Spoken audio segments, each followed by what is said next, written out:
മുമ്പേ അവന്റെ രാജ്യവും നീതിയും അന്വേഷിപ്പിൻ, അതോടുകൂടെ ഇതൊക്കെയും നിങ്ങൾക്ക് കിട്ടും. കർത്താവിന്റെ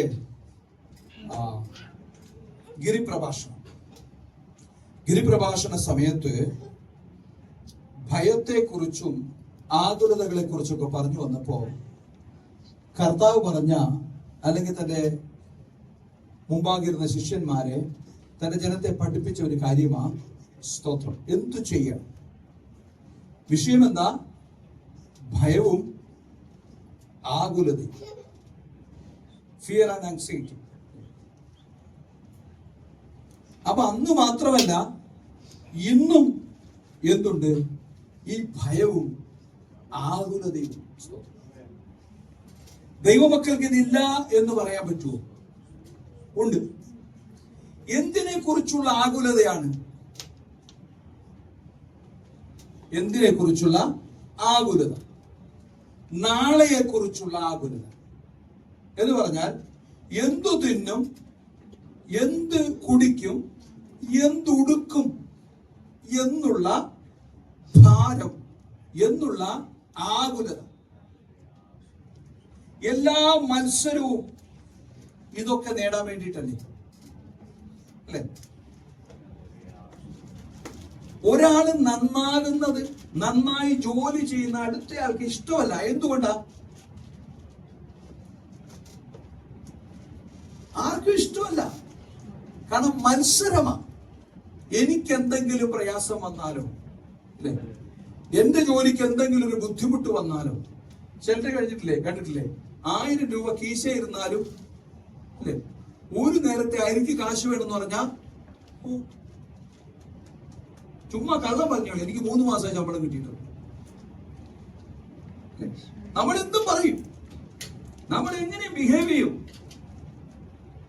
കാരണം നമുക്ക് ദൈവഭയം കുറഞ്ഞുപോയി. ദൈവഭയം ദൈവമക്കൾക്ക് കുറഞ്ഞുപോയി. ഇപ്പൊ ദൈവഭയമില്ല ആർക്കും. ആവശ്യങ്ങളിൽ, അല്ലെ, മതിയായവനെന്നൊക്കെ പാട്ട് പാടുന്നത് കൊണ്ട് എന്ത് ആവശ്യം വന്നാലും ഏറ്റുപറഞ്ഞാൽ കിട്ടുമെന്നുള്ളൊരു ധൈര്യം. ദൈവത്തിന്റെ വാഗ്ദത്വത്തിനൊരു മാറ്റമില്ലാത്തത് കൊണ്ടും, അല്ലെ, കൃപയാൽ ഇതൊക്കെ നടന്നു പോകുന്നു. അപ്പൊ ഭയവും ആകുലതയും. നമ്മൾ വായിച്ച ഭാഗത്തിന്റെ 26 ഒന്ന് വായിച്ചേ. സ്തോത്രം.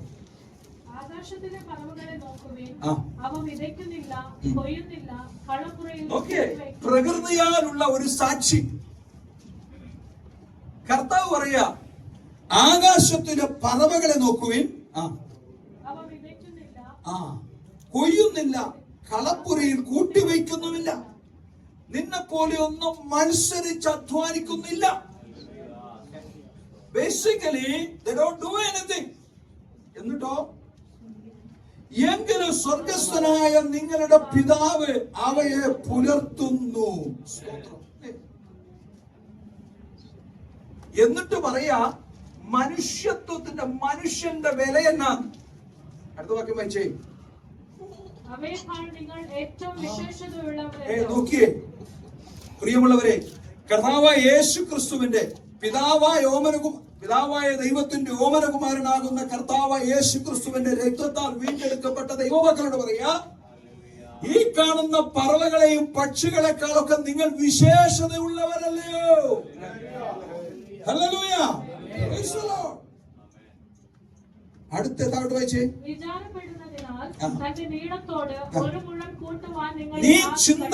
നീ ചിന്തിക്കുന്നത് കൊണ്ട്, നീ ഭയപ്പെടുന്നത് കൊണ്ട്, ദിനംതോറും ആദിപ്പെടുന്നത് കൊണ്ട് നിന്റെ ആയുസ്സിൽ 1 മണിക്കൂർ കൂട്ടാൻ, 1 ചാൻ നീട്ടിവെക്കാൻ, 1 ശ്വാസം കൂടി ഏറ്റെടുക്കാൻ നിനക്ക് പറ്റുമോ? cannot do anything. പിന്നെ എന്ത് ചെയ്യുന്നു? ആകുലപ്പെടുന്നു, ആൻസൈറ്റി, ഭയപ്പെടുന്നു, ചിന്തിക്കുന്നു. സ്തോത്രം. ആരുടെ കാര്യം പറഞ്ഞേ? നമ്മുടെ കാര്യം പറഞ്ഞേ. സ്തോത്രം. നമ്മുടെ കാര്യം പറഞ്ഞേ. ഇവിടെ ആരാ ചിന്തയില്ലാത്തവര്? നാളെയെ കുറിച്ച് ചിന്തയില്ലാത്തവര്.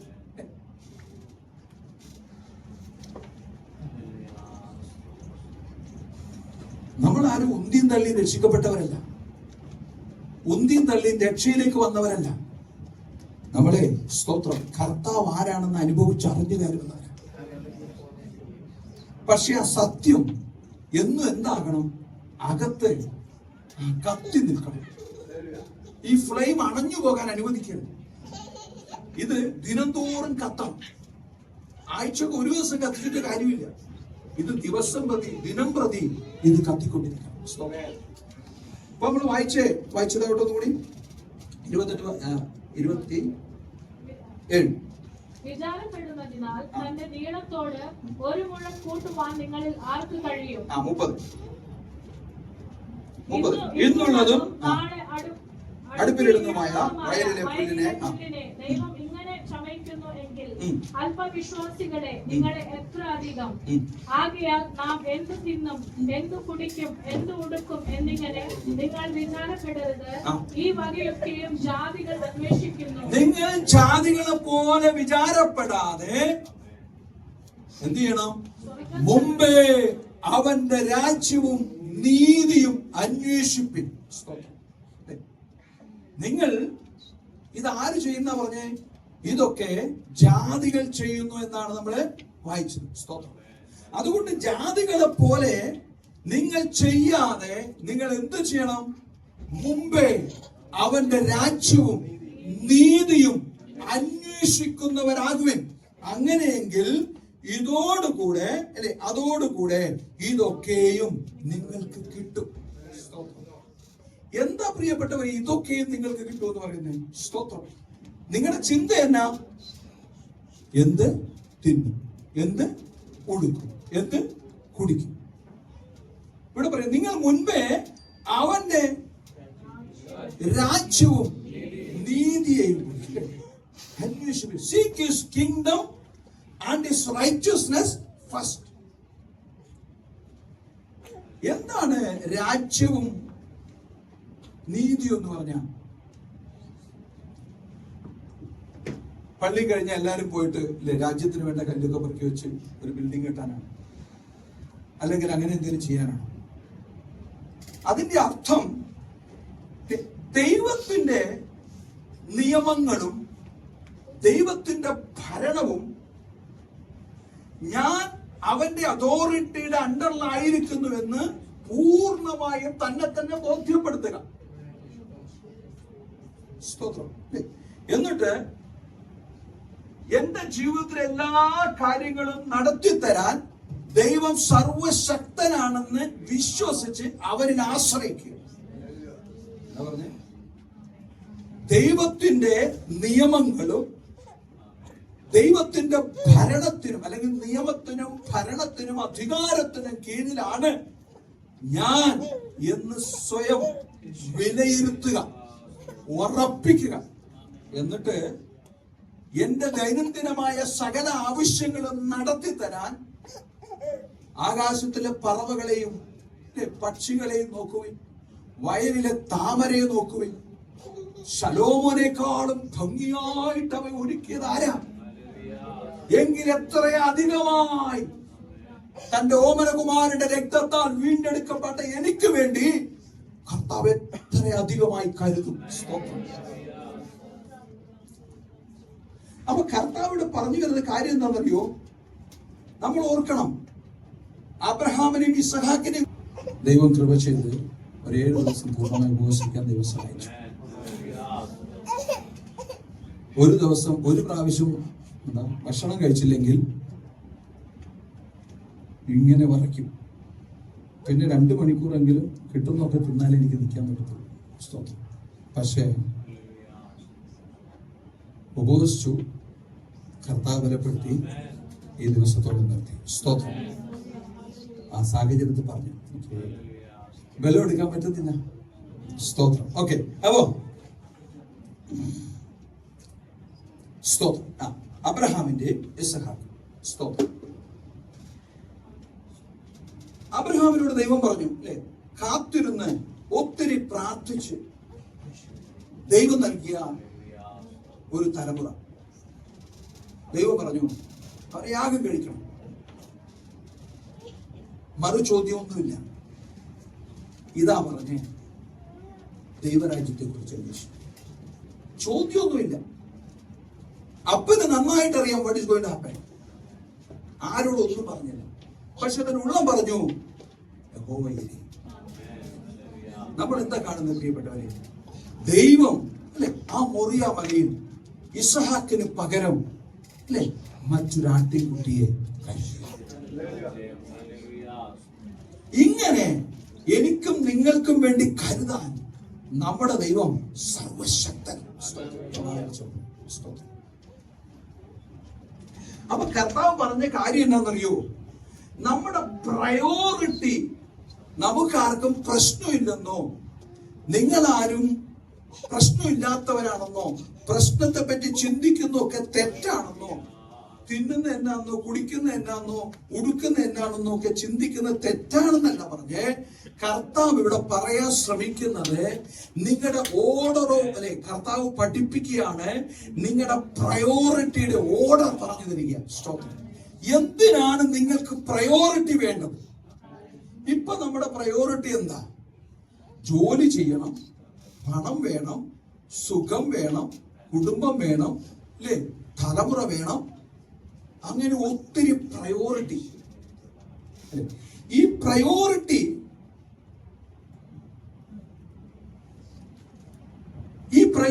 ഇങ്ങനെ വരുമ്പോ ദൈവം എന്ന കാര്യം അല്ലെങ്കിൽ ദൈവത്തിന്റെ സ്ഥാനം ഏറ്റവും അവസാനം അല്ലെ? ദൈവത്തിന്റെ സ്ഥാനം എപ്പോഴും എവിടെയാ? അവസാനമാണ്. ഞാൻ എന്നും പറയുന്ന ഒരു കാര്യം, അപ്പനാകട്ടെ, അമ്മയാകട്ടെ, ഭാര്യയാകട്ടെ, ഭർത്താവാകട്ടെ, കുഞ്ഞുങ്ങളാകട്ടെ, അവരെക്കാളെല്ലാം പ്രയോറിറ്റി ദൈവത്തിനാണ്. ഇത് പറഞ്ഞാ പോരാ, അങ്ങനെ തന്നെ ആയിരിക്കണം. പ്രയോറിറ്റി ദൈവത്തിന് ഒന്നാം സ്ഥാനം. അല്ലെ? നമ്മള് ദൈവമക്കളാണ്. നമുക്ക് ശമ്പളം കിട്ടുമ്പോ ദശാംശം ദൈവസഭയെ കൊടുക്കണമെന്ന് നമ്മൾ ആഗ്രഹിക്കുന്നു. പക്ഷെ നമ്മുടെ ദശാംശം നമ്മൾ കൊടുക്കുന്നത് എപ്പോഴാണെന്നറിയോ? നമ്മുടെ എല്ലാ കാര്യങ്ങളും കഴിഞ്ഞിട്ട് അവസാനത്തതാ കൊടുക്കുക. ഇല്ലെങ്കിൽ തമ്പുരാൻ ഇല്ലാന്ന് വെച്ചോളാനാണ്. പക്ഷെ അങ്ങനെയല്ല. നമ്മുടെ നന്മയിൽ ആദ്യത്തെ 10-1 ദൈവത്തിനുള്ളതാണ്. അപ്പൊ എന്ത് ചെയ്യണം? ആദ്യം അതെടുത്ത് മാറ്റി വെച്ചിട്ട് വേണം ബാക്കി കാര്യങ്ങൾ ചെയ്യാൻ. അതാ പ്രയോറിറ്റി. ഇത് ഉണ്ടെങ്കിലേ നമ്മൾ കൊടുക്കത്തുള്ളൂ. നിങ്ങൾ ഇവിടെ തന്നോ, നിങ്ങൾ നാട്ടിൽ കൊടുത്തോ, നിങ്ങൾ ആ പാവപ്പെട്ടവർ ഉടുപ്പിച്ചോ, ഡസന്റ് മാറ്റർ. ഞാൻ നിങ്ങളോട് പറയത്തില്ല നിങ്ങൾ ദശാംശാലയത്തിൽ തന്നെ കൊണ്ടുവരണമെന്ന്, ഇവിടെ കൊണ്ടുവന്നേ പറ്റത്തുള്ളൂ എന്ന് ഞാൻ പറയത്തില്ല. അത് നിങ്ങളുടെ മനോഭാവം പോലെ. നിങ്ങളെ പരിശുദ്ധാത്മാവ് എങ്ങനെ ഹേമിക്കുന്നോ അതുപോലെ ചെയ്യുക. സ്തോത്രം. ഇത് ദൈവസഭയാണ്. ഇത് മദം പാസ്റ്റർ സഭയല്ല, ഇത് ദൈവത്തിന്റെ സഭയാണ്. അതുകൊണ്ടാണ് ഇത് കണ്ടോ, നമ്മൾ ഇന്ന് സന്തോഷത്തോടെ തുള്ളിച്ചാടി ദൈവത്തെ ആരാധിച്ചു. ദൈവത്തിന്റെ നടത്തിപ്പ് നമ്മൾ എല്ലായിടത്തും കാണും. പക്ഷേ നിങ്ങൾക്ക് ലഭിക്കുന്ന നന്മയിൽ ആദ്യത്തെ 10-1 ദൈവത്തിന് തിരിച്ചു വയ്ക്കണം. അത് അർഹമായ കരങ്ങളിൽ നിങ്ങൾ എത്തിക്കണം. വഴിയിലുള്ള പാവപ്പെട്ടവർക്ക് ശരി, നിങ്ങൾ അവരെ കുളിപ്പിച്ച് കൊണ്ടുവന്ന് കുളിപ്പിച്ച് മുടിയൊക്കെ ഷേവ് ചെയ്ത് വിട്ട് റെഡിയാക്കി, ഉടുപ്പൊക്കെ മേടിച്ചു കൊടുത്ത്. പക്ഷെ നമുക്ക് എന്തില്ല? നമ്മള് ഇതാ നമ്മുടെ പ്രയോറിറ്റി. ഇതാ കർത്താവ് പറഞ്ഞേ, നമ്മുടെ പ്രയോറിറ്റി. സ്തോത്രം. പ്രിയമുള്ളവരെ, എനിക്കറിയാം കഷ്ടത്തിലും പ്രയാസത്തിലും ഞെരുക്കത്തിലും ദൈവത്തിന് കൊടുത്തിട്ട് മാത്രം ബാക്കി ചെയ്യുന്ന ചില പ്രിയപ്പെട്ടവരെ എനിക്കറിയാം. അവരെ ദൈവം മാനിച്ച വിധവും എനിക്ക് നന്നായിട്ട്. ഒരു കാര്യം നിങ്ങൾ മനസ്സിലാക്കണം, ദൈവം ആർക്കും കടക്കാരനല്ല. ആർക്കും ഒന്നിനും കർത്താവ് കടക്കാരനല്ല. ചെയ്തതിൽ പരമായി 30, 60, 100 മേനി നിനക്ക് മാത്രമല്ല, എന്റെ തലമുറയും തലമുറയുടെ തലമുറയ്ക്കും സ്വർഗത്തിലെ ദൈവം ദശാംശം കൊണ്ടുവരും. അതുകൊണ്ട് നിങ്ങളോട് പറയുന്ന ദൂതല്ലിത്.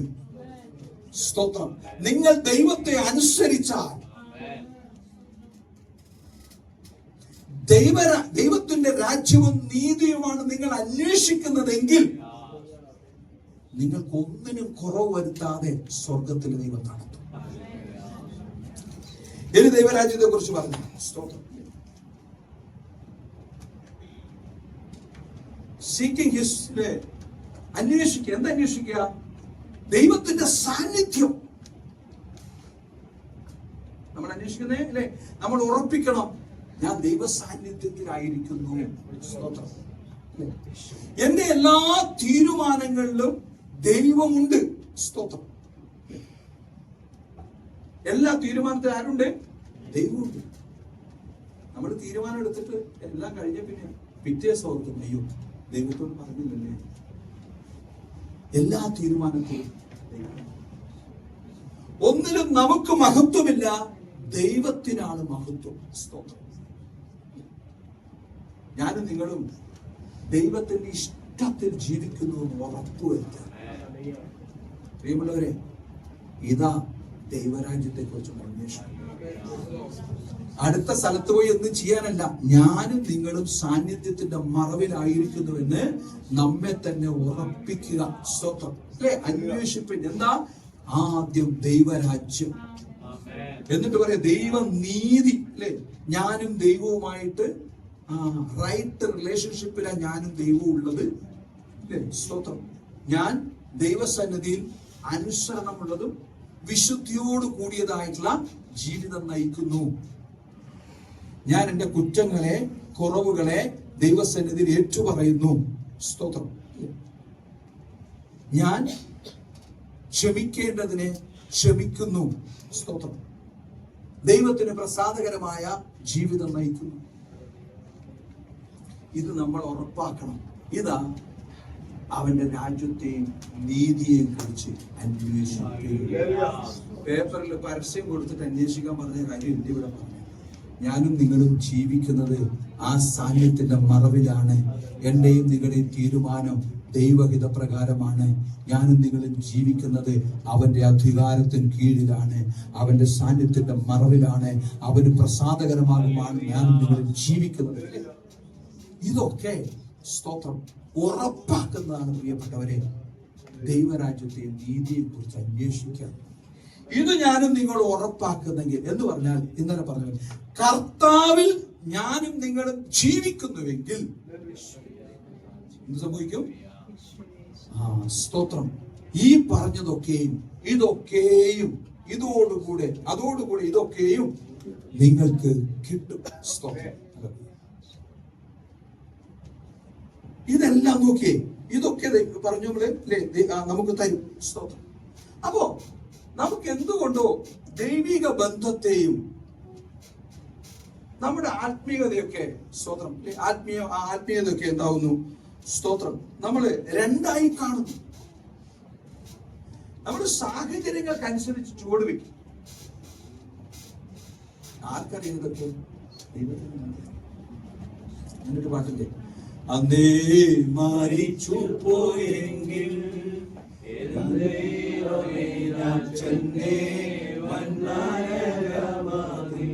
അന്നേ കർത്താവിനെ കാണുന്നതിന് മുൻപേ അന്നേ മരിച്ചു പോയെങ്കിൽ, അല്ലേ, എനിക്ക് നല്ല ഉറപ്പാ ഒത്തിരി പൊള്ളുന്ന വലിയ തീക്കുണ്ടത്തിലേക്ക് ഞാൻ അറിയപ്പെടുന്നു. പക്ഷെ കൃപയാൽ രക്ഷിക്കപ്പെട്ടത് കൊണ്ട്, കൃപയാൽ കർത്താവിന്റെ വിളി തിരിച്ചറിഞ്ഞത് കൊണ്ട്, സ്തോത്രം, ഹല്ലേലൂയ, ജീവപുസ്തകത്തിൽ പേരെഴുതപ്പെടാനും അല്ലെ ദൈവത്തോടുകൂടെ നിത്യത കഴിപ്പാനുള്ള വഴി തുറന്നു. സ്തോത്രം. പ്രിയമുള്ളവരെ, നമ്മളാരും വന്നതല്ല, ദൈവം നമ്മെ കൊണ്ടുവന്നതാണ്. നമ്മളാരും വന്നതല്ല, നമ്മെ കൊണ്ടുവന്ന ദൈവമാണ്. സ്തോത്രം. എന്നാ നമ്മുടെയൊക്കെ ബാക്ക്ഗ്രൗണ്ട്? എവിടുന്ന നമ്മളെ കൊണ്ടുവന്നത്? സ്തോത്രം. റോമാലേഖനം 3:21 വായിക്കുന്നു, എല്ലാവരും പാപം ചെയ്ത് ദൈവ തേജസ്സില്ലാത്തവരായി തീർന്നു. എല്ലാവരും പാപം ചെയ്ത് സ്തോത്രം ദൈവ തേജസ്സില്ലാത്തവരായി തീർന്നു. സ്തോത്രം. അപ്പൊ നോക്കി, ഒരു വ്യത്യാസവുമില്ല, എല്ലാവരും പാപം ചെയ്ത് ദൈവ തേജസ്സിൽ ഇല്ലാത്തവരായി. അതിനിടയ്ക്ക് അപ്പോസ്തല പ്രവൃത്തി 4:12 പറയാ, സ്തോത്രം, മറ്റൊരുത്തരിലും രക്ഷയില്ല, രക്ഷിക്കപ്പെടുവാൻ ആകാശത്തിന് കീഴിൽ മനുഷ്യരുടെ ഇടയിൽ നൽകപ്പെട്ട വേറൊരു നാമവുമില്ല. എന്താ ആദ്യം പറഞ്ഞേ? മറ്റൊരുത്തരിലും രക്ഷയില്ല. നമ്മളൊക്കെ ഈ പാപത്തിന്റെ പടുകുഴി പട്ടുപോയിരുന്നവരാ, അവിടെ തീർന്നു പോകേണ്ടവരാ. പക്ഷേ വേദപുസ്തകം കൃപയാലല്ലോ രക്ഷിക്കപ്പെട്ടിരിക്കുന്നത്. സ്തോത്രം. കൃപയാലല്ലോ രക്ഷിക്കപ്പെട്ടു. മറ്റൊരുത്തരിലും രക്ഷയില്ല. നാം രക്ഷിക്കപ്പെടുവാൻ മനുഷ്യരുടെ ഇടയിൽ ആകാശത്തിന് കീഴിൽ നൽകപ്പെട്ട വേറൊരു നാമവും ഇല്ല. ന്യായപ്രമാണമുണ്ട്. ന്യായപ്രമാണം പാപത്തെ വെളിപ്പെടുത്തുന്നു. അത് കാണിച്ചു തരും പാപം. This is sin. What is the solution? ന്യായപ്രമാണത്തിന് പരിഹാരമില്ല. സ്തോത്രം. ഞാൻ നിന്നെ ഇവിടുന്ന് ഇറക്കി വിടും, നീ ഇങ്ങോട്ട് നോക്കി, നീ ഉറങ്ങരുത് കേട്ടോ. സ്തോത്രം. ന്യായപ്രമാണത്തിന് പാപത്തിന് പരിഹാരമില്ല. ന്യായപ്രമാണത്തിന് പാപത്തിന് പരിഹാരം വരുത്താൻ പറ്റത്തില്ല. യാഗങ്ങൾ ദിനംതോറും ചെയ്തുകൊണ്ടിരിക്കുന്നു. പണത്തിനനുസരിച്ച് ആടുകളെ കൊണ്ടുവരുന്നു, പശുക്കളെ കൊണ്ടുവരുന്നു, കാളകളെ കൊണ്ടുവരുന്നു, യാഗം കഴിക്കുന്നു. യാഗം പിന്നെയും പിന്നെയും ചെയ്തുകൊണ്ടിരിക്കുന്നു. ദൈവാലയത്തിൽ മഹാപുരോഹിതൻ എല്ലാ വർഷവും സ്വന്തം പാപത്തിന്റെ ആയിട്ടും ജനത്തിന്റെ പാപത്തിനായിട്ടും രക്തവുമായി എവിടെ പോകുന്നു? കൃപാസനത്തോളം കടന്നു ചെല്ലുന്നു. സ്തോത്രം.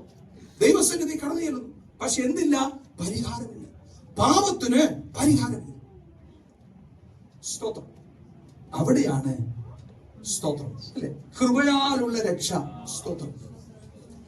പാപം ക്ഷമിക്കപ്പെടാതെ പരിഹരിക്കാൻ കഴിയാതെ, സ്തോത്രം, പെർഫെക്റ്റ് ആയിട്ടുള്ള പൂർണ്ണമായ ഒരു പരിഹാരമോ യാഗമോ ഇല്ല. എബ്രായലേഖനം 10:4 വായിക്കൂ. സ്തോത്രം. കാളകളുടെയും ആട്ടുകൊറ്റന്മാരുടെയും രക്തത്തിന് പാപങ്ങളെ നീക്കുവാൻ കഴിയുന്നതല്ല. കാളകളുടെയും ആട്ടുകൊറ്റന്മാരുടെയും രക്തത്തിന് പാപങ്ങളെ നീക്കുവാൻ കഴിയുന്നതല്ല. അടുത്ത ആകയാൽ ലോകത്തിൽ വരുമ്പോൾ സ്തോത്രം. അതിന്റെ 10 വരുന്ന കാണിച്ചു പറഞ്ഞു. ആ ഇഷ്ടത്തിൽ നാം യേശുക്രിസ്തു ഒരിക്കലായി കഴിച്ച ശരീരയാഗത്താൽ വിശുദ്ധീകരിക്കപ്പെട്ടിരിക്കുന്നു. ഏതു പുരോഹിതനും ദിവസേന ശുശ്രൂഷിച്ചും പാപങ്ങളെ പരിഹരിപ്പാൻ ഒരു നാളും കഴിയാത്ത അതേ യാഗങ്ങളെ കൂടെ കൂടെ കഴിച്ചുകൊണ്ട്. ഈ യാഗങ്ങളൊക്കെ ചെയ്യുമ്പോ, നമ്മളൊക്കെ പണ്ട് വഴിപാട് ചെയ്യുമ്പോ, യാഗങ്ങൾ ചെയ്യുമ്പോ എന്താ സംഭവിക്കുന്ന ഓർമ്മയുണ്ടോ? നമ്മുടെ മനസ്സിൽ അതിനെ പറഞ്ഞ നിർമ്മല മനസാക്ഷി ഉണ്ടാകുന്നു. നമുക്കൊരു നിർമ്മല മനസാക്ഷി ഉണ്ടാകുന്നു. I done something, you know, to solve my sin. അല്ലെ, എന്റെ പാപം മറയ്ക്കാൻ ഞാൻ ചില കാര്യങ്ങൾ ചെയ്തിരിക്കുന്നു. ഒരു നിർമ്മല മനസാക്ഷി. പക്ഷെ ഇവിടെ പറയുന്നു ഒരിക്കലും പരിഹാരമല്ലത്. പക്ഷെ നമുക്കൊരു ആശ്വാസം ഉണ്ടാകും. സ്തോത്രം. കാരണം എന്താണെന്നറിയോ? കർത്താവിനെ കൂടാതെ എന്താ ഇവിടെ വെച്ചേ? മറ്റൊരുത്തനും രക്ഷയില്ല. രക്ഷിക്കപ്പെടുവാൻ ആകാശത്തിന് കീഴിൽ മനുഷ്യരുടെ ഇടയിൽ നൽകപ്പെട്ട വേറൊരു നാമവുമില്ല. സ്തോത്രം. കർത്താവായ യേശു ക്രിസ്തുവിന്റെ നാമം മാത്രമാണ് മനുഷ്യനെ രക്ഷയിലേക്കുള്ള വഴി. ഓക്കെ, മനുഷ്യൻ അപൂർണനാണ്. Is not perfect, is an imperfect. അല്ലേ, ഇംപെർഫെക്റ്റ് ആയിട്ടുള്ള ഒരാൾ. വായിക്കാം. യോഹന്നാൻ സുവിശേഷം 2-ാം അധ്യായം 1 മുതൽ വായിച്ചു.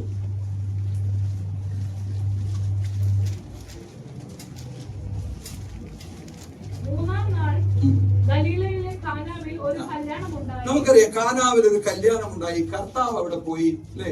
അവസാനം കർത്താവ് എന്ത് ചെയ്തു? വെള്ളത്തെ വീഞ്ഞാക്കി അത്ഭുതം ചെയ്തു. കർത്താവിന്റെ എഴുതപ്പെട്ട രേഖപ്പെടുത്തിയ ആദ്യത്തെ അത്ഭുതം. സ്തോത്രം. അവന്റെ 6-ാം വാക്യം ഒന്ന് വായിച്ചേ. അവിടെ യഹൂദന്മാരുടെ ശുദ്ധീകരണ നിയമം അനുസരിച്ച് 2-3 പറ വീതം കൊള്ളുന്ന 6 കൽപാത്രം ഉണ്ടായിരുന്നു. ഒന്നുകൂടെ വായിച്ചു. അവിടെ യഹൂദന്മാരുടെ ശുദ്ധീകരണ നിയമം അനുസരിച്ച് 2-3 പറ വീതം കൊള്ളുന്ന 6 കൽപാത്രം ഉണ്ടായിരുന്നു. സ്തോത്രം. അവിടെ 6 പാത്രം ഉണ്ടായിരുന്നു എന്നല്ല പറഞ്ഞത്, അവിടെ 2-3 പറ വീതം കൊള്ളുന്ന 6 കൽപാത്രം ഉണ്ടായിരുന്നു. എന്തിനുപയോഗിക്കുന്ന? യഹൂദന്മാരുടെ ശുദ്ധീകരണ നിയമം അനുസരിച്ച് കഴുകാൻ ഉപയോഗിക്കുന്ന, വെള്ളം നിറച്ച് കഴുകാൻ ഉപയോഗിക്കുന്ന 6 കൽപാത്രം അവിടെ ഉണ്ടായിരുന്നു. യേശു അവരോട്, ഈ കൽപാത്രങ്ങളിൽ വെള്ളം നിറപ്പിൻ എന്ന് പറഞ്ഞു. അവർ വക്കോളം നിറച്ചു. ഇപ്പോൾ കോരി വിരുന്നുവാഴിക്ക് കൊണ്ടുപോയി ഞങ്ങൾ പറഞ്ഞ് അവസാനിപ്പിക്കാം. സ്തോത്രം. നോക്കിയേ, 6 കൽപാത്രം എന്ന് പറയുമ്പോ 7 എന്ന് പറയുന്നത് വേദപുസ്തകത്തിൽ പെർഫെക്റ്റിനെ കാണിക്കുന്ന ഒരു നമ്പറാണ്. 7 പെർഫെക്റ്റ്. 7. പക്ഷെ 6 എന്ന് പറഞ്ഞാൽ ഇംപെർഫെക്റ്റ് ആയിട്ടുള്ള ഒരു കാര്യത്തെ കാണിക്കുന്നത്. അപ്പൊ ഇവിടെ എന്താ പറഞ്ഞേ? 6 കൽപാത്രം എന്ന് പറഞ്ഞാൽ അല്ലെ, ഇംപെർഫെക്റ്റ് ആയിട്ടുള്ള 6 കൽപാത്രങ്ങൾ. സ്തോത്രം. ക്രിസ്തുവിനെ കൂടാതെ മനുഷ്യൻ ഈ 6 തുല്യമാണെന്നും ക്രിസ്തുവിനെ കൂട്ടിയേ അവൻ പൂർണ്ണത കൈവരിക്കുകയുള്ളൂ എന്നർത്ഥം. ഇവൻ എന്താണ്? അപൂർണനാണ്. Without Christ life is 6. Life is 6. But with Christ comes the fullness. ക്രിസ്തുവിനെ കൂടാതെ നമ്മൾ അങ്ങനെയല്ലേ രക്ഷിക്കപ്പെട്ടു വന്നേ? ഇല്ലേ? കർത്താവില്ലാത്തോണ്ട് വലിയൊരു ശൂന്യത നമ്മുടെ ഉള്ളിലുണ്ടായിരുന്നില്ലേ? സ്തോത്രം. വലിയൊരു ശൂന്യത നമ്മുടെ ഉള്ളിലുണ്ടായിരുന്നു. സ്തോത്രം. ഹല്ലേലൂയ. നോക്കിയേ, എന്തുണ്ടെങ്കിലും ഒരു തൃപ്തിയില്ല. മുമ്പ് അങ്ങനെയായിരുന്നു. എന്തൊക്കെ ഉണ്ടായാലും, ലോകത്തിൽ എന്തൊക്കെ നന്മയുണ്ടെന്ന് പറഞ്ഞാൽ എന്തില്ല? തൃപ്തിയില്ല. കാരണം എന്നാ? യേശുവിൽ. ഈ ഉപ്പ് വെള്ളം കുടിച്ചാ വീണ്ടും ദാഹിക്കും. അതുപോലെ ലോകം പല ഓഫറുകളൊക്കെ തരും, വാഗ്ദത്തങ്ങളൊക്കെ തരും. ഞങ്ങൾ സാറ്റിസ്ഫാക്ഷൻ തരും, ഞങ്ങൾ സമാധാനം തരും, ഞങ്ങൾ ആശ്വാസം തരും, അല്ലേ? പക്ഷേ കർത്താവിലൂടെ അല്ലാതെ, കർത്താവ് യേശു ക്രിസ്തു നിങ്ങളുടെ ജീവിതത്തിൽ വരുന്നതിലൂടെ അല്ലാതെ യഥാർത്ഥമായ സംതൃപ്തി ലഭിക്കുകയില്ല. കർത്താവ് പറഞ്ഞു, യോഹന്നാൻ സുവിശേഷം 10:10 പറഞ്ഞു, ഞാൻ വരുന്നത് ജീവൻ തരാനും, സമൃദ്ധിയായ ജീവൻ തരാനും. ഞാൻ വന്നത് ജീവൻ തരാനും സമൃദ്ധിയായ ജീവൻ തരാനും. മോഷ്ടിപ്പാനും അറുപ്പാനും മുടിപ്പാനും അല്ലാതെ കള്ളൻ വരുന്നില്ല. എന്നാൽ അവർക്ക് ജീവൻ ഉണ്ടാകാനും സമൃദ്ധിയായ ജീവൻ ഉണ്ടാകാനും അത്രേ ഞാൻ വന്നിരിക്കുന്നത്. സ്തോത്രം. ഈ കൽപാത്രങ്ങളെ പോലെയല്ല നമ്മൾ ഇരിക്കേണ്ടത്. കൽപാത്രം എന്ന് പറഞ്ഞാൽ എന്താ? കല്ലുകൊണ്ടുണ്ടാക്കിയ പാത്രം. പള്ളി പോവില്ലേ? പോവും. രാവിലെ നന്നായി ഒരുങ്ങി ഞായറാഴ്ച രാവിലെ പോകും. സ്തോത്രം. പ്രാർത്ഥിക്കും, വാക്യങ്ങൾ പറയും, പാട്ട് പാടും. പക്ഷെ എന്തില്ല? ഈ കഴുകല് മുഴുവൻ ഈ ശുദ്ധീകരണ നിയമപ്രകാരം കൽപാത്രങ്ങൾ വെച്ചെന്ന് പറഞ്ഞ പോലെ ഈ കഴുകല് മുഴുവൻ ഔട്ട്സൈഡാ. മാനസാന്തരം വരുന്നില്ല, മനസ്സിനകത്തൊരു വ്യത്യാസം വരുന്നില്ല. അതുകൊണ്ടാ മതം എപ്പോഴും ഒരു പരാജയമാണെന്ന് പറയുന്നത്. മതത്തിന് നിങ്ങളെ ആരെയും ദൈവത്തിന്റെ അടുത്ത് കൊണ്ടുപോകാൻ പറ്റത്തില്ല. ഏത് മതവും ആയിക്കോട്ടെ, the religion cannot take you to God. ദൈവത്തിനടുത്തേക്ക് നിങ്ങളെ കൊണ്ടുപോകാൻ നിങ്ങൾക്കുള്ള ഏക വഴി കർത്താവായ യേശു ക്രിസ്തു മാത്രമാണ്. അപ്പോ ശുദ്ധീകരണ നിയമപ്രകാരമുള്ള ഈ കൽപാത്രങ്ങൾ ചെയ്യുന്ന എന്താ? ഇതിനെല്ലാം കഴുകി ശുദ്ധീകരിക്കും. പക്ഷേ എന്താകുന്നില്ല? അകത്തൊരു വ്യത്യാസം വരുന്നില്ല. അകത്ത് വ്യത്യാസം വന്നവൻ എന്താ പറയുന്നേ? ഒരുവൻ ക്രിസ്തുവിലായാൽ അവൻ പുതിയ സൃഷ്ടിയായി. ഈ പുതിയ സൃഷ്ടിയാവുമ്പോ എന്താ? പഴയതുപോലെ ഈ പുറം കഴുകി വെടിപ്പാക്കുന്ന പരിപാടിയല്ല. ഹൃദയത്തെ, അല്ലെ, തമ്പുരാൻ ഹൃദയത്തെ തൊട്ടു. സ്തോത്രം. അല്ലെ, ഹൃദയത്തിലൊരു മാറ്റം വന്നു. കല്ലുപോലുള്ള ഹൃദയം ഇപ്പൊ മാംസളം പോലെ, അല്ലെ, മാംസളം പോലെ. സ്തോത്രം. ഒരു വ്യത്യാസം മാർദ്ധവമായി ചിന്തകൾക്ക്, ഇന്നലത്തെ വാക്കുകൾക്ക്, രീതികൾക്ക്, സ്വഭാവങ്ങൾക്ക് എല്ലാത്തിനും ഒരു വ്യത്യാസം. പണ്ടില്ലായിരുന്നോ? യാഗങ്ങൾ ചെയ്യത്തിൽ എല്ലാം ചെയ്യുമായിരുന്നു. പക്ഷെ അപ്പോഴും ആളത് തന്നെയാ. ദിവസം പ്രതി കഴുകുന്നേ ഉള്ളൂ. സ്തോത്രം. ഇവിടെയാ മതം പരാജയപ്പെടുന്നത്. ഇവിടെ എന്ത് സംഭവിച്ചു? സ്തോത്രം അല്ലേ? കർത്താവ് അവിടെ എൻ്റർ ചെയ്യുന്നു. കർത്താവ് എൻ്റർ ചെയ്തിട്ട് സ്തോത്രം എന്താണ് അവിടെ സംഭവിച്ചത് നോക്കിയേ. കർത്താവിന്റെ അമ്മ പറഞ്ഞു, അവൻ എന്തെങ്കിലും നിങ്ങളോട് കൽപ്പിച്ചാൽ അത് ചെയ്യുവൻ, അല്ലെ? അപ്പൊ എന്ത് സംഭവിച്ചു? അവൻ കൽപ്പിച്ചത് അതുപോലെ ചെയ്തു. അവിടെ ഒരു അത്ഭുതം നടന്നു. എപ്പോഴാണ് അത്ഭുതം നടന്നേ? കർത്താവ് പറഞ്ഞത് അതുപോലെ ചെയ്തപ്പോ അത്ഭുതം നടന്നു. പ്രിയമുള്ളവരെ, നാം ദൈവത്തെ അനുസരിച്ചാൽ, നേരത്തെ അത് പറഞ്ഞില്ലേ, നമ്മൾ ഒരു ചുവട് വയ്ക്കുമ്പോൾ രണ്ട് ചുവട് കർത്താവ് ഇങ്ങോട്ട് വരും. സ്തോത്രം. നമ്മൾ അനുസരിച്ചാൽ ദൈവം നമ്മെ അനുഗ്രഹിക്കും. എന്നെ മാനിക്കുന്നവനെ ഞാൻ മാനിക്കും. എന്താണ് മാന്യത? വലിയ ആടിനെ ആലയത്തിൽ കൊണ്ടുവരുന്നതാണ്, 10,000 രൂപ ചർച്ച കൊണ്ടിരുന്നതാണ്, ഇതൊന്നുമല്ല. സ്തോത്രം. അനുസരിക്കുക, ദൈവത്തിന് കീഴ്പ്പെടുക, ദൈവരാജ്യത്തിലായിരിക്കുന്നു എന്ന് ഞാനും നിങ്ങളും നമ്മെ തന്നെ ഉറപ്പിക്കുക.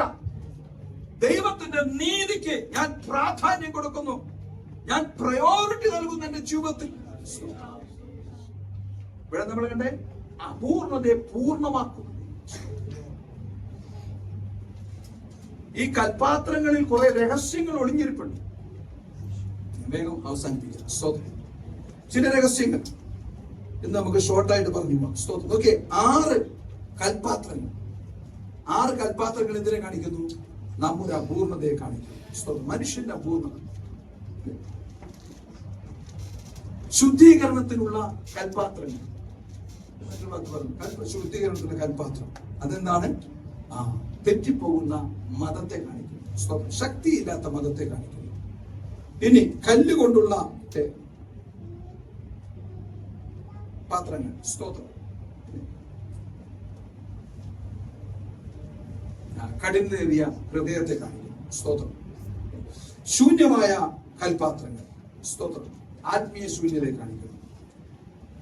വെള്ളം എന്ത് ചെയ്തു? വീഞ്ഞാക്കി മാറ്റി. അതിൽ സംഭവിച്ച കാര്യമാണ്. അതൊരു ട്രാൻസ്ഫോർമേഷൻ. ഇതാ പുറം കഴുകിയെടുത്ത് എന്തായി? അകം ശുദ്ധീകരിച്ചു. നോക്കിയേ, വക്കോളം നിറച്ചു. ദൈവം പറഞ്ഞത് അതുപോലെ, കർത്താവ് പറഞ്ഞത് അതുപോലെ. അവിടെ എന്ത് സംഭവിച്ചു? ദൈവം ആ ഭവനത്തെ, ആ ഫംഗ്ഷനെ, ആ ഭവനത്തെ അനുഗ്രഹിച്ചു. സ്തോത്രം. ഇന്ന് നമ്മള് ആ കാര്യം ഓർത്ത് ദൈവത്തെ സ്തുതിക്കുകയും അനേകരോട് സ്തോത്രം, അനേകർക്ക് ആത്മിക വർധന വരേണ്ടതിന് ആ വാക്യങ്ങൾ പ്രസംഗിച്ചുകൊണ്ടിരിക്കും. സ്തോത്രം. അപ്പൊ നമ്മൾ അവിടെ കാണുന്നത്, കാനാവിലെ കല്യാണത്തിൽ ഒരു അപൂർണത ഉണ്ടായി. സ്തോത്രം. അല്ലേ? അതിന് ദൈവം എന്ത് ചെയ്തു? വെള്ളത്തെ വീഞ്ഞാക്കി അവിടെ ഒരു പൂർണ്ണതയിലേക്ക് കൊണ്ടുവന്നു. സ്തോത്രം. അപ്പോഴും മനുഷ്യന്റെ പാപത്തെ കുറിച്ചുള്ള വേദന, അല്ലെങ്കിൽ അവൻ കടന്നു പോകുന്ന പാപം അവനിന്ന് വിട്ടുമാറിയില്ല. ആ വേദന തീരാവേദനയായി കിടക്കും. സ്തോത്രം. അപ്പൊ കാനാവിൽ എന്ത് ചെയ്തു? ഈ അപൂർണതയെ ദൈവം ഒരു പൂർണ്ണതയിലേക്ക് വരുത്തിയെങ്കിലും, ഭൗമികമായി അവരെ അനുഗ്രഹിക്കുകയും മാനിക്കുകയും ചെയ്തെങ്കിലും, അവരുടെ അകത്തെ പാപത്തിന് പരിഹാരം ഉണ്ടായിരുന്നു. ആ പരിഹാരമാണ് കാൽവരിയിൽ കർത്താവ് നിറവേറ്റിയത്. യോഹന്നാൻ സുവിശേഷം 19:30 പറഞ്ഞു, 30 വായിച്ചു. സ്തോത്രത്തിലെ ആമേൻ. സ്തോത്രം. ഹല്ലേലൂയ. It is finished.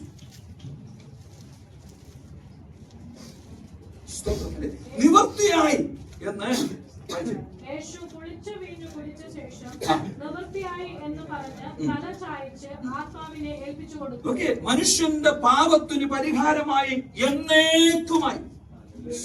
എന്നേക്കും പരിഹാരം. എന്താ പറഞ്ഞേ? നിവർത്തിയായെന്നും പറഞ്ഞ് കർത്താവ് തന്റെ പ്രാണനെ പിതാവിന്റെ കരങ്ങളിൽ ഏൽപ്പിച്ചു. ആ സമയത്ത് ദൈവാലയത്തിൽ തിരശീല മുകളിൽ നിന്ന് താഴോട്ട് രണ്ടായി കീറി. സ്തോത്രം. മറ്റൊന്നുകൂടെ നമ്മൾ മനസ്സിലാക്കുന്നില്ലേ? ഒരു കരം കൊണ്ട് മാനവകുലത്തെയും ഒരു കരം കൊണ്ട് ദൈവത്തെയും ചേർത്ത് പിടിച്ച് സ്തോത്രം അവര് ഒന്നാക്കി റീകൺസൈൽ ചെയ്തു. എന്താ ചെയ്ത പ്രിയപ്പെട്ടവരെ? എന്നേക്കും പരിഹാരം അപൂർണനായ മനുഷ്യനെ പൂർണ്ണതയിൽ എത്തിപ്പാൻ കർത്താവ് നമുക്ക് വേണ്ടി കാൽവരിയിൽ സ്തോത്രം. ആ പ്രോസസ് ചെറുതായിരുന്നില്ല, നമുക്കത് നിസ്സാരമാണ്. We don't realise the depth of it. അതിന്റെ ആഴം നമുക്ക് മനസ്സിലാകുന്നില്ല.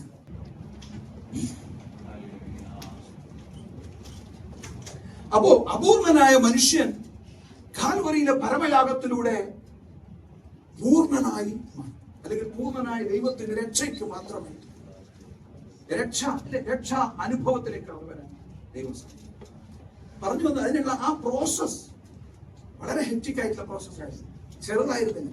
ഫിലിപ്പിയർ ലേഖനം 2-ാം അധ്യായം 6 മുതൽ 8 വരെ വായിക്കുന്നു. നമ്മളെപ്പോഴും വായിക്കുന്നു. സ്തോത്രം. ധനഭൂമിയിലേക്ക് ഇറങ്ങി വന്നു, ഭാവമില്ലാത്തവൻ അവൻ ജീവിച്ചു. സ്തോത്രം. സ്വന്തം പ്രിയപ്പെട്ടവരാൽ ത്യജിക്കപ്പെട്ടു, തിരസ്കരിച്ചു, കളിയാക്കി, പരിഹസിച്ചു. ഗത്സമനെ നമുക്കറിയാം. അനുഭവിച്ച വേദനയെ കുറിച്ച് ഇങ്ങനെ പറയുന്നത്, രക്തത്തുള്ളികൾ, വേർപ്പ് തുള്ളികൾ രക്തം പോലെ ഇറ്റിറ്റു വീഴും. സ്തോത്രം. ഭാരം, ഒറ്റപ്പെട്ടു പോയ അവസ്ഥകൾ. സ്തോത്രം. പടയാളികളാൽ പിടിക്കപ്പെടുന്നു, രാജമന്ദിരങ്ങളിൽ കൊണ്ടുപോയി മാറി മാറി വിസ്തരിക്കുന്നു. സ്തോത്രം. കാരണം കൂടാതെ, കുറ്റം കൂടാതെ വിസ്തരിക്കുക. അവസാനം അവനെ സ്തോത്രം വലിയൊരു മരക്കുരിശ് തന്റെ ചുമലിൽ വെച്ച് സ്തോത്രം ഗത്സമന മുതൽ കാൽവരി വരെ വലിച്ചിഴച്ചു. വീണും എഴുന്നേറ്റും വീണും എഴുന്നേറ്റും അവൻ സ്തോത്രം. ഹല്ലേലൂയ. അവന്റെ പുറം ഉഴവുചാല് പോലെ അവന്റെ താടിലോമങ്ങൾ പറിച്ചെടുത്തു, അവന്റെ മുഖത്ത് തുപ്പി. അവൻ രാജാവെന്ന് പറഞ്ഞ് അവന്റെ തലയിൽ മുൾക്കിരീടം വെച്ചു. അതിലൂടെ എല്ലാം പ്രിയമുള്ളവരെ രക്തം ചിന്തിക്കൊണ്ടേ തന്റെ പുറം ഉഴവുചാല് പോലെ സ്തോത്രം. അവൻ കണ്ടാൽ 53-ാം അധ്യായം യെശയ്യാ പ്രവാചക പുസ്തകം, ക്രിസ്തുവിന് 700 വർഷങ്ങൾക്ക് മുമ്പ് പ്രവാചകൻ എഴുതി, അവനെ കണ്ടാൽ ആളല്ല എന്ന് തോന്നുമാർ അവൻ നിരൂപനായി.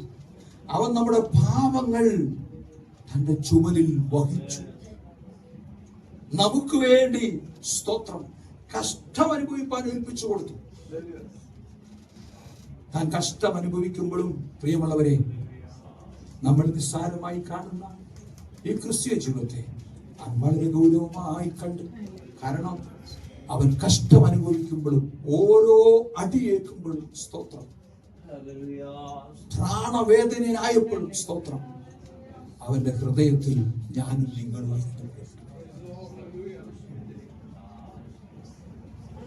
അന്നുണ്ടായ വേഗത്തിലുണ്ടായ ഒരു ദൈവിക പദ്ധതി ആയിരുന്നില്ല. സ്തോത്രം. എന്നേ സ്വർഗത്തിലെ ദൈവം നമ്മെ കണ്ടുകയും അവനെ അവസാനം എന്ത് ചെയ്തു? കാൽവരി ക്രൂശിൽ 3 ആണികളിൽ തറച്ച്. സ്തോത്രം. അവിടെയാണ് നമ്മൾ കാണുന്നത് കർത്താവിന്റെ നിയമം. പ്രിയമുള്ളവരെ, ഒരു വാക്കുപോലും മറുത്ത് കർത്താവ് ഉരിയാടിയില്ല. കൊല്ലുവാൻ കൊണ്ടുപോകുന്ന കുഞ്ഞാടിനെ പോലെ വലിച്ചിഴച്ചപ്പോഴും അവരൊരു വാക്കുപോലും മറുത്തു പറഞ്ഞില്ല. കാരണം എന്താണെന്നറിയോ? എന്റെ നിങ്ങളുടെ രക്ഷയായിരുന്നു അവന്റെ ആ സ്വന്തം ലക്ഷ്യം. രോമം കത്തിരിക്കുന്നതിന് മുമ്പാകെ മിണ്ടാതിരിക്കുന്ന ആടിനെ പോലെ അവരെല്ലാം സഹിച്ച് തന്നെത്താൻ. രോമം കത്തിരിക്കുന്നതിന് മുൻപാകെ ഇന്ന് ആടിന്റെ പ്രത്യേകത, ആട് ചേർന്നിരുന്ന് കൊടുക്കും. കാരണം ആടിന് വലിയ സുഖമാണ് ഈ രോമം കെട്ടി. ഞാൻ ഇങ്ങനെ പറയുന്നതല്ല, യെശയ്യാ പ്രവാചക പുസ്തകം 53 പറയുന്ന രോമം കത്തിരിക്കുന്നതിന് മുൻപാകെ മിണ്ടാതിരിക്കുന്ന ആടിനെ പോലെ അവന്റെ സുഖം അനുഭവിക്കുന്ന ഭാവേന കഷ്ടം അനുഭവിപ്പാൻ എന്തിനു വേണ്ടിയാ? നമുക്ക് വേണ്ടി. ഹല്ലേലൂയ. സ്തോത്രം. അവൻ ഒറ്റപ്പെടുത്തിയില്ലേ?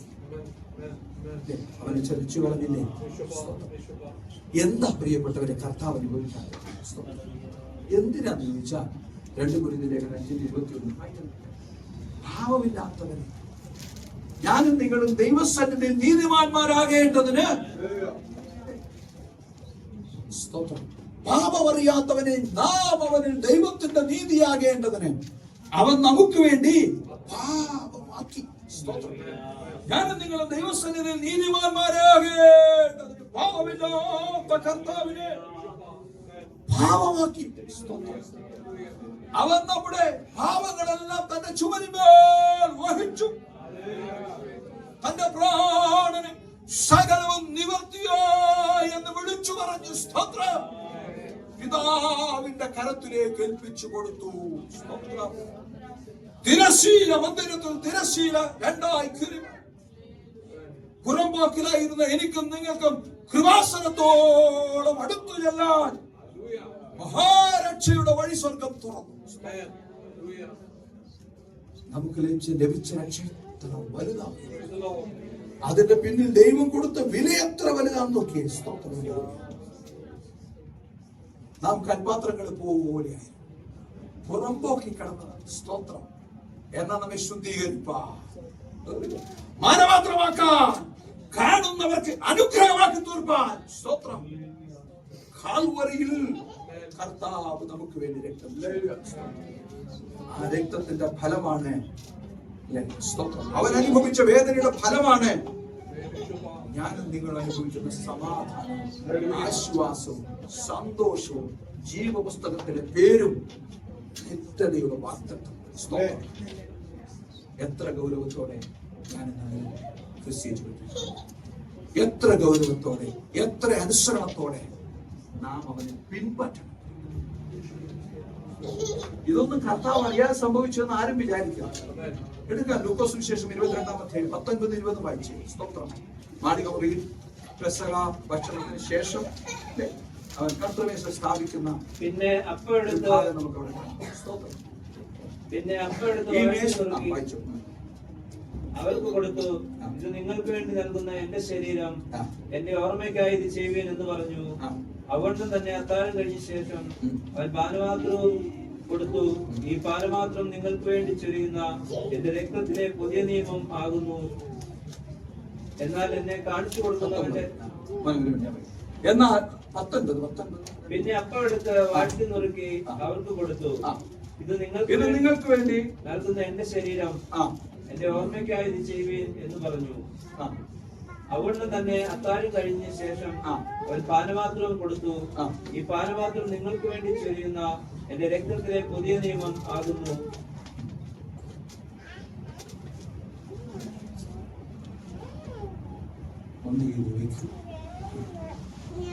പിന്നെ അപ്പമെടുത്ത് വാഴ്ത്തി നുറുക്കി അവർക്ക് കൊടുത്തു. ഇത് നിങ്ങൾക്ക് വേണ്ടി നൽകുന്ന എന്റെ ശരീരം, എന്റെ ഓർമ്മയ്ക്കായി ഇത് ചെയ്യുമെന്ന് പറഞ്ഞു. അടുത്ത് അതുകൊണ്ട് തന്നെ താഴം കഴിഞ്ഞ ശേഷം അവൻ പാനപാത്രം കൊടുത്തു. ഈ പാനപാത്രം നിങ്ങൾക്ക് വേണ്ടി ചൊരിയുന്ന എന്റെ രക്തത്തിലെ പുതിയ നിയമം ആകുന്നു. സ്തോത്രം. പ്രിയമുള്ളവരെ, കർത്താവ് പെസഹ ഭക്ഷണത്തിന് ശേഷം കർത്തൃവേഷം സ്ഥാപിക്കും. സ്തോത്രം.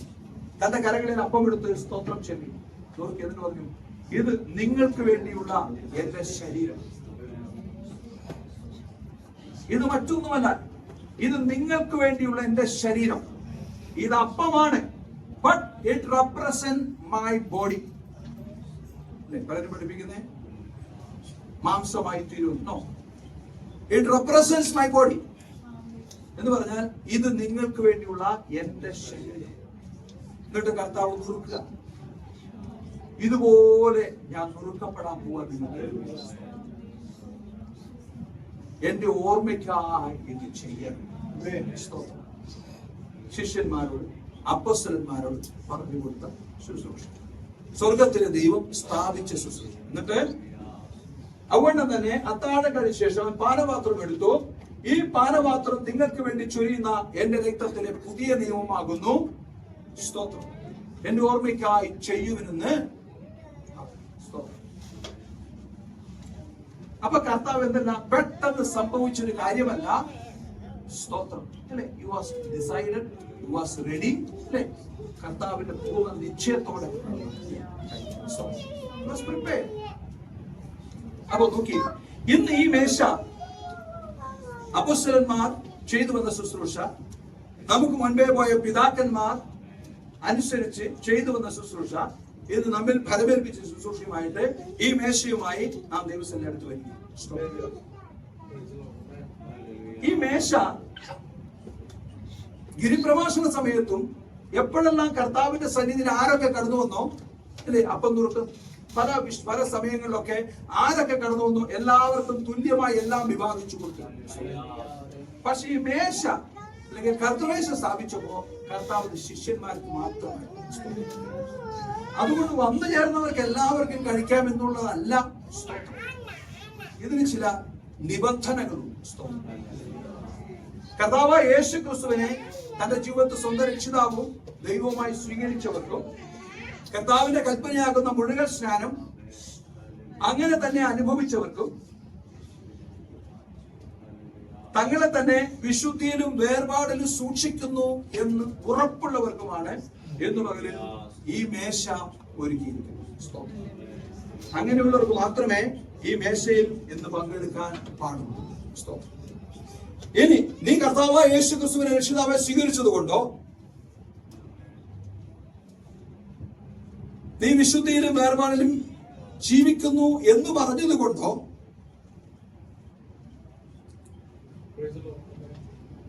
പൂർണ്ണമാകുന്നില്ല. മറിച്ച് നാം നമ്മെ തന്നെ ഒന്ന് ശോധന ചെയ്തിട്ട് വേണം ഈ മേശയിലേക്ക് അടുത്തു വരാനെന്ന് അപ്പോസ്തലനായ പൗലോസ് നമ്മൾ ഒന്ന് ഗുരുവിന്റെ ലേഖനം 14 വായിക്കുമ്പോൾ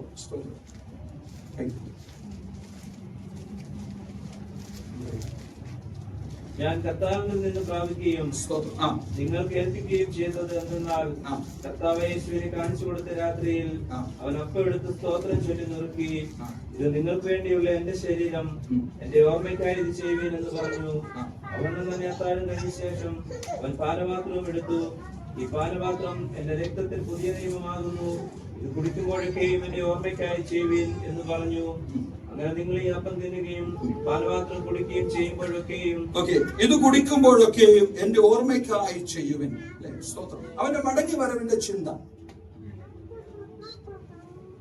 ഒരു പുതുക്കത്തിന്റെ ചിന്ത എപ്പോഴും നമ്മുടെ ഉള്ളിൽ. ഇത് കർത്തൃമേശ കാണുമ്പോൾ മാത്രമല്ല, എന്നും അവന്റെ മടങ്ങി വരവിന്റെ ചിന്തയായിരിക്കണം ഒരു ദൈവപൈതൃകം നടത്തുന്നത്. അതുകൊണ്ടല്ലേ നമ്മൾ പറയുന്നത്, കൃപയാൽ കർത്താവിന്റെ വരവ് താമസിച്ചാൽ.